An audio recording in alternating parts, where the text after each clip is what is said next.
Hello, this is Mark Rogers. I'm a priest at Discovery Bay Church in Hong Kong.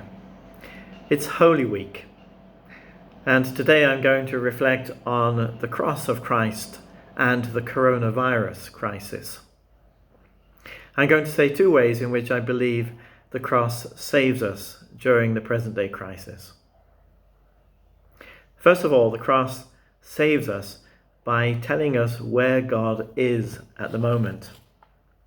It's a question you might well ask. Where is God today in the midst of all the suffering and the uncertainty, the pain and the fear? Well, God is right here in the midst of it all. God is with each person who is suffering, each person who is dying. God is with the doctors and nurses for sure in their courage, in their dedication, in their reaching out and care and concern for the most weak and vulnerable. God is with those in quarantine, all those who are shut in at the moment. God is with those who won't have much access to health care. People in refugee camps, people living in slums and elsewhere. God is with all who are suffering right now, all who have experienced loss of family members and friends, loss of income, loss of savings, loss of employment. I say that because that's what the cross is about. The cross shows us that God does not avoid suffering. Rather, God takes it on and continues to take it on. Not out of some kind of strange curiosity, not even simply out of a desire to be in solidarity with us, but rather God takes on suffering to transform it, to heal it, to give us hope, and to bring about something better and new. The cross is followed by the resurrection, and that's the journey of Holy Week. Secondly, the cross saves us by showing us what is really the worst and the best in our humanity. The worst is obvious.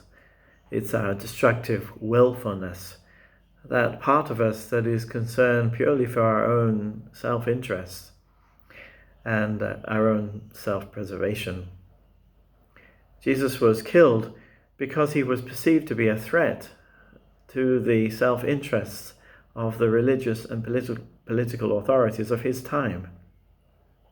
St. Paul wrote that God asks us to crucify that destructive part of ourselves, literally to let it die and to let God's grace and goodness rise up in its place.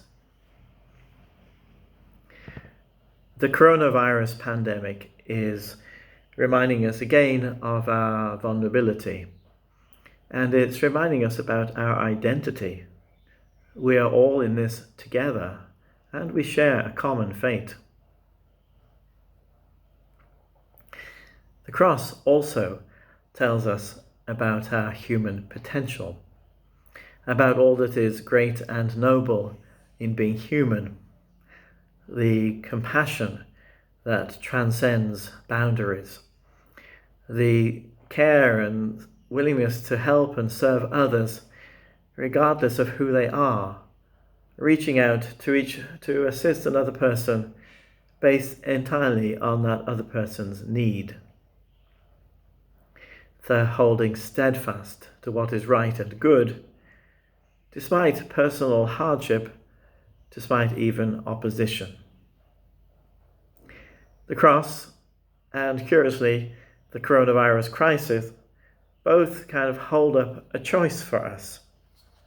Do we continue to destroy, or will we choose to build up?